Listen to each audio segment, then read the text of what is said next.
said to wonder why I stayed for 6 years. Why I let Steven take credit for my designs and let Ashley blow the budgets I carefully balanced. It reminds me of how they train elephants. When an elephant is a baby, they tie it to a stake with a strong rope. The baby pulls and pulls, but it isn't strong enough to break it. Eventually, it stops trying. When the elephant grows up, it could snap that rope with a single step, but it doesn't. It believes the limitation is real. It believes the rope is stronger than it is. I was the elephant. I had been conditioned to believe that I was the load-bearing wall of this family, that if I moved even an inch, the roof would cave in on everyone I loved. I thought my endurance was a virtue. I thought absorbing the stress fractures for them was my duty. But looking at that submission complete screen, I realized the truth. I wasn't the load-bearing wall because I was valued. I was the load-bearing wall because I was the only one strong enough to hold the weight of their incompetence. They didn't love me. They just needed me to stand still and carry the ceiling while they danced on the roof. Well, the wall just moved. I opened my email client. I didn't write a manifesto. I typed 2 sentences. Effective immediately, I resigned from my position as lead architect at Sterling & Stone. Please see the attached filing submitted to the City Commissioner regarding the Sapphire project. I added the entire board of directors to the blind carbon copy line. I added the City Planning Commission. I added the client's legal team. I pressed send. It wasn't revenge, it was just physics. If you remove the support structure, gravity takes care of the rest. I grabbed my coat and my stamp, my official state-issued architectural seal, and dropped it into my purse. That seal was the only thing in this building that actually belonged to me. I walked to the elevator, the sound of my heels clicking on the polished concrete floor. It sounded like a countdown. I stepped out into the cool Chicago night air, took a deep breath, and called a cab. My phone was already vibrating in my pocket. I didn't check it. I had 6 hours of sleep to catch up on before the real demolition began. The next morning, the sun hit my kitchen counter at exactly 7:15. It was quiet. I made coffee, the dark roast dripping slowly into the carafe, filling the room with a scent that usually woke me up for a commute. Today I wasn't going anywhere. I poured a cup, wrapped my hands around the ceramic, and watched the steam rise. It was the first morning in 6 years that I hadn't woken up with a knot of anxiety in my chest about load-bearing calculations or compliance codes. Then the digital assault began. My phone, sitting face down on the granite island, started buzzing. It vibrated against the stone like an angry insect. I didn't pick it up immediately. I took a sip of coffee, let the warmth settle in my stomach, and then flipped the screen over. It was Ashley. "Hope you are enjoying your little tantrum," the first text read. Then 30 seconds later, Dad says, "You are suspended for 2 weeks without pay. Have fun on your vacation. We will have the gala photos on the cover of Architectural Digest before you even get back." I swiped the notification away. She truly believed that was what this was. A tantrum. A sisterly squabble over who got to sit in the front seat. She thought the firm was a playground where the rules could be bent if you just smiled bright enough. She had no idea that the playground had been condemned 8 hours ago. Then came the voicemail from Steven. I pressed play on speakerphone, setting the device down so I didn't have to touch it. His voice was tight, controlled the voice he used when he was trying to intimidate a subcontractor into lowering their bid. "Liliana Bryan is drafting a breach of contract suit as we speak. If you think you can hold this project hostage because of your ego, you are sorely mistaken. You will sign those papers by noon, or I will make sure you never work in this city again. You are ungrateful. After everything I gave you..." The message ended. The silence rushed back in heavier than before. Ungrateful. That was his favorite word. It was the weapon he used whenever I pointed out a cracking beam or a leaking budget. But as I stood there in the morning light, the guilt didn't come. Instead, I felt a cold, hard ledger opening in my mind. They thought I was an employee. They thought I was a subordinate they could bully into submission. They didn't realize I had been the silent partner keeping them out of bankruptcy for half a decade. I walked to my home office and pulled a physical file from my safe. It wasn't company property. It was my personal financial records. I flipped through the pages. There was the receipt from 3 years ago when Ashley designed the atrium for the Miller Building. She had insisted on imported glass that wasn't tempered to code because she liked the clarity. When the fire inspector flagged it, it was going to cost $50,000 to replace. The firm didn't have the cash. I paid the deductible from my own savings and called it a clerical error so Stephen wouldn't scream at her. I turned the page. 2 years ago, the liability insurance premium was due. Stephen had drained the operating account to buy a vintage Porsche he claimed was a company vehicle for image building. If the insurance lapsed, we would lose our license to operate. I wired $22,000 into the company account that afternoon. I never asked for reimbursement. I never got a thank you. I wasn't just the lead architect, I was the insurance policy. I was the safety net. I was the one waking up at 3 in the morning to redraw Ashley's prints because she had placed load-bearing steel where it physically couldn't go purely because it ruined the flow. I had spent 6 years silently correcting their physics, paying their bills, and absorbing their risk. I had built the floor they stood on, and last night they tried to push me through it. They thought the firm ran on Stephen's charm and Ashley's vision. They were about to find out it ran on my math and my money, and I had just withdrawn both. My phone buzzed again. Another text from Ashley. A picture of her at the construction site wearing a pink hard hat holding a latte. The caption read, "Boss Mode." I looked at the timestamp. 8:30 in the morning. The city inspectors would be arriving at the site in exactly 15 minutes. She wasn't standing in a construction zone, she was standing in a crime scene, and she had just posted the evidence. I finished my coffee. It was going to be a long day for them. I arrived at the office at 10:45. Not my usual 9 a.m. sharp. I wore a black blazer, not because I was mourning, but because it looked like armor. My own attorney, a sharp woman named Sarah, who specialized in corporate divorce, met me in the lobby. We didn't exchange pleasantries. We just nodded and got on the elevator. When the doors opened on the top floor, the tension in the air was so thick you could taste it. The receptionist, a sweet girl named Maya, wouldn't meet my eyes. She was typing furiously, probably updating her resume. Stephen was waiting in his office. Not the conference room this time. He wanted home field advantage. He sat behind his massive oak desk, flanked by Brian, the company lawyer, who looked like he hadn't slept. Ashley was there too, pacing near the window, looking more annoyed than worried. "About time," Stephen said, not standing up. "Brian has the retraction papers ready for you to sign. We can tell the city it was a clerical error on your part. Stress-induced confusion." I sat down in the client chair. Sarah sat beside me, opening her briefcase with a satisfying click. "There won't be any retraction," I said. My voice was calm, almost conversational. "I am here to finalize the dissolution of my partnership." Brian cleared his throat. "Liliana, be reasonable. You have a non-compete clause. If you leave now under these circumstances, we will enforce it. You won't work as an architect in Chicago for 2 years. We will bury you in litigation." Stephen leaned forward, a predatory smile playing on his lips. "You built your career here, Lily. You leave. You leave with nothing. No portfolio, no clients, no license to practice in this town. Is your ego really worth your entire future?" I looked at him. For 32 years, I had been afraid of this man. Afraid of his disapproval, afraid of his volume, afraid of his power. But looking at him now threatening me with a piece of paper he clearly hadn't read closely enough, I didn't feel fear. I felt pity. "Actually, Brian," I said, turning to the lawyer, "you might want to check the Illinois Department of Financial and Professional Regulation database before you threaten my license." Brian frowned. "What are you talking about?" "Check the licensure status for Sterling and Stone," I said. "Specifically check who the architect of record is for every active project we have." Ashley stopped pacing. "What does that matter? Dad owns the firm."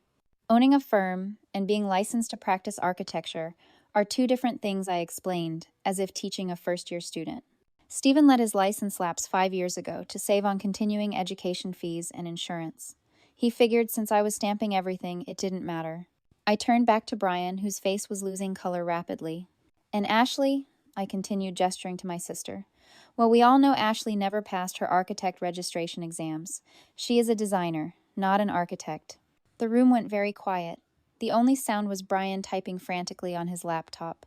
"So here is the situation," I said. "I am the only licensed architect at this firm. My stamp is on the Sapphire Hotel. My stamp is on the Miller Building. My stamp is on the Riverside Condo Project. When I resigned last night and filed that red line report, I didn't just quit a job. I legally decertified every single active construction site you have." Brian stopped typing. He looked up at Stephen, his eyes wide. "She is right, Stephen. If she walks, we are practicing architecture without a license. It is a Class 4 felony. The fines alone, per day, per project." Stephen stood up, his face flushing a dangerous shade of red. "You wouldn't. You ungrateful little, I gave you that stamp. I paid for your exams." "I paid for my exams," I corrected him. "And I paid for yours too, metaphorically speaking, by covering for you for 5 years. But I am done covering." I stood up. Sarah handed Brian a document. "This is a formal notice of dissociation," Sarah said. Liliana is removing her license from the firm, effective immediately. You have 48 hours to find a new architect of record to take over liability for these projects, or the city shuts them all down permanently. You can't do this, Ashley shrieked, finally understanding the stakes. The gala is in 2 weeks. We can't find a new architect in 2 days. Nobody will touch a red-tagged project. That sounds like a management problem, I said, not an engineering problem. I walked to the door. Stephen slammed his hand on the desk. If you walk out that door, Liliana, you are dead to this family. You hear me? I will write you out of the will. I will erase you from this company's history. I looked back at them. The father who used me. The sister who despised me. The lawyer who enabled them. You can keep the history, Dad, I said. I am taking my future. I walked out. Brian was already on the phone, his voice cracking as he tried to explain to a client why their building permit was about to be revoked. I didn't stay to listen. I had a lunch reservation. I didn't go to the construction site. I didn't need to be there to watch the demolition. I had a front row seat from the screen of my phone. By 2 o'clock that afternoon, the hashtag Sapphire Collapse was already trending locally. Ashley had arranged a VIP hard hat tour for the investors. It was supposed to be her victory lap. She had staged it perfectly. There were white linens draped over the unfinished drywall caterers, serving sparkling water and crystal flutes amidst the dust, and a string quartet playing in the lobby. She was selling the illusion of luxury to people who didn't know they were standing on a ticking time bomb. I watched the live stream from the phone of a local real estate blogger who had been invited. The video was shaky, but the audio was crystal clear. Ashley was holding court in the center of the atrium wearing a white dress and a custom hard hat pointing up at the glass ceiling I had paid to fix 3 years ago. She was smiling, confident, completely unaware that the ground beneath her heels was shifting. Then the heavy doors pushed open. It wasn't a guest. It was the city building commissioner flanked by 4 inspectors in official vests. They didn't take hors d'oeuvres. They didn't smile. They walked in a wedge formation, cutting through the crowd like an arrow. On the video, I saw Ashley's smile falter. She tried to intercept them, putting on her best PR face. I could hear her voice high and thin, asking if they were there for the tour. The commissioner didn't stop walking. He walked straight to the main structural column, the one I had flagged in my report at midnight. He pulled out a laser level and a density scanner. The investors went silent. The string quartet stopped playing. For 2 minutes, the only sound on the live stream was the beep of the scanner and the murmur of the inspectors. Then the commissioner turned to Ashley. He didn't whisper.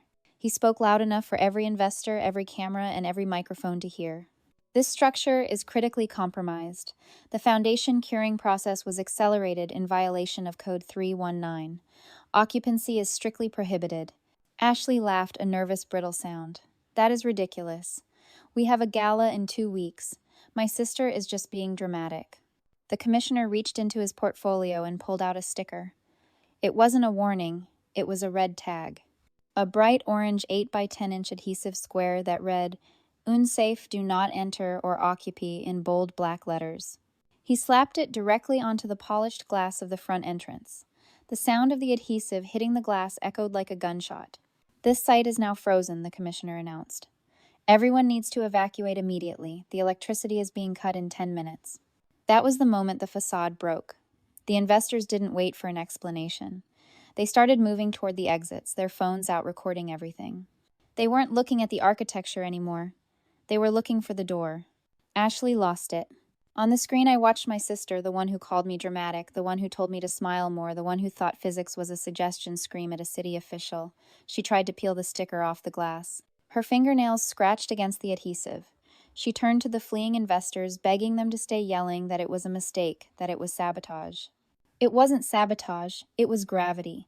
Gravity doesn't sign non-disclosure agreements. Gravity doesn't care about your marketing budget. And gravity always wins. I watched until the feed cut out as the power to the building was killed. The screen went black. I set my phone down on the cafe table. My salad had arrived. I took a bite. It tasted like justice. The phone rang almost immediately. It wasn't Ashley. It wasn't Brian. It was Stephen. I answered on the second ring. I didn't answer because I owed him anything. I answered because I wanted to hear the sound of a king realizing his castle was made of sand. Liliana. His voice was unrecognizable. The boom was gone. The bluster was gone. In its place was a ragged, breathless wheeze. In the background, I could hear the chaotic din of the evacuation, shouting the clatter of equipment and somewhere distant Ashley sobbing. "Lily, please," he said. "They are talking about criminal negligence. They are talking about lawsuits. The investors. They are leaving. All of them." "I know," I said. "I am watching it." "You have to stop this," he begged. It was jarring to hear him beg. "Call the commissioner. Tell him you made a calculation error. Tell him you were tired. We can fix the foundation later quietly. Just get the tag off the door, please. For the family." "The foundation can't be fixed quietly, Stephen," I said, using his first name. It felt like cutting a cord. "It has to be torn out." "Why are you doing this?" His voice cracked, shifting from begging to a familiar, twisted justification. "I pushed you because I knew you could take it. I was hard on you to make you better, Ashley. She is delicate. She needs protection. You don't. You are the strong one. I did this for you." I listened to him gaslight me one last time, but this time I didn't feel the confusion. I felt clarity. I finally understood the architecture of our family. Psychologists call it the narcissistic family system. It is a design as rigid as any blueprint. In this system, there is always a golden child and a scapegoat. Ashley was the golden child. She wasn't just his favorite, she was his idealized self. She represented everything he wanted to believe. He was visionary, charming, untouchable. He protected her because she was the mirror he liked to look into. If she failed, he failed. And me, I was the scapegoat. I wasn't the problem. I was the repository for his reality. I held his anxiety. I held the actual work. I held the truth he was too weak to carry. He didn't attack me because I was incompetent. He attacked me because I was the only one who reminded him that the foundation was cracking. He hated me because I was the mirror that showed him who he really was, a fraud relying on his daughter to pay his bills. He needed Ashley to feel big. He needed me to stay small so he wouldn't have to feel small himself. "You didn't push me to make me strong," I said, my voice steady. "I was already strong. You pushed me because you needed someone to carry the weight of your ego while you played pretend with Ashley. But I am putting the weight down." "Liliana, wait. You said if I walked out I would be dead to this family," I reminded him. "Well, consider this the funeral." "I can't fix this without you," he screamed, the desperation finally breaking through. "I don't know how to fix it." "I know," I said. "That is why you failed." I hung up. I looked at the phone screen for a moment, waiting for the guilt to hit me. It didn't. I just felt light. I blocked his number. Then I blocked Ashley. Then I blocked the office line. I finished my salad. It was cold, but it was the best meal I had ever eaten. I paid the check, tipped the server 50%, and walked out into the sunlight. I had no job. I had no family. I had no plan for tomorrow. I had never been more free. The legal implosion of Sterling and Stone was faster than the demolition I had ordered for the hotel. It turns out the city of Chicago takes architectural fraud personally. Within 48 hours, the Department of Buildings had issued a stop work order on every active site connected to the firm. The fines began accumulating at a rate of $50,000 per day. The hotel investors didn't just sue. They went for blood, filing a class action lawsuit alleging gross negligence and fraud. Brian, the company lawyer, resigned the next morning to avoid disbarment. Without legal counsel or a licensed architect, the firm was paralyzed. Stephen was forced into an early, disgraced retirement. He didn't get a golden parachute, he got a subpoena. He had to liquidate his personal assets, the Porsche, the vacation home, the vintage watch collection, to cover the legal fees and the settlements. He avoided prison only by pleading incompetence and throwing Ashley under the bus, claiming she had acted without his authorization. It was a final act of cowardice that surprised no one. Ashley was destroyed in the industry press. Architectural Digest ran a feature not on her gala, but on the collapse of her career. She was branded a fraud, blacklisted from every design firm in the city. She moved back in with our mother, blaming everyone but herself until the end. I watched it all happen from a distance. I didn't gloat. I didn't send "I told you so" texts. I treated their downfall with the cold detachment of an auditor closing a bankrupt account. They were a bad investment I had finally written off. I finalized the sale of my shares in the firm for pennies on the dollar. It wasn't about the money, it was about severing the last legal tether.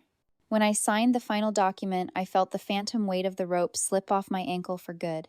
6 months later, I stood in the center of a raw, open-concept industrial space in the West Loop. The floor was polished, concrete, not covered in cheap carpet. The walls were exposed, bricks sturdy and honest. Sunlight flooded in through the massive steel-framed windows. "Hey, boss," a voice called out. I turned to see Jacob, the young engineer I had poached from the old firm. He was smiling, holding a roll of blueprints. Behind him, 3 other designers were setting up their workstations. They were young, talented, and most importantly, they respected the physics of what we built. "The permits just cleared for the community center project," Jacob said, handing me the tube. "We are good to break ground on Monday." I unrolled the plans on the drafting table. My name was in the bottom right corner. Liliana Sterling AIA, Principal Architect. "Foundation Arch," I said, reading the name of my new firm at the top of the page. It wasn't flashy. There was no glass facade hiding structural rot. It was built on solid steel and honest concrete. It was built to last. I looked around at my team. They weren't family by blood, but they were family by choice. They were people who valued competence over ego, who checked their math, who held each other up instead of tearing each other down. People always talk about closure like it is a soft healing thing, like forgiveness. But sometimes closure isn't a hug. Sometimes it is a controlled demolition. They say you shouldn't burn bridges. They say you will regret it, that you will need a way back. But as I stood there in the sunlight of my own making, I realized the truth. The light from that burning bridge didn't leave me in the dark. It showed me the way out. Peace is expensive. It cost me a father. It cost me a sister. It cost me the illusion of a happy childhood. But looking at the clean lines of my own future, I knew the return on investment was infinite. I didn't lose a family. I evicted a parasite. And for the first time in my life, the structure was sound. If you have ever had to be the one to cut the rope to save yourself, share this story. And tell me in the comments, what was the moment you finally realized you were worth more?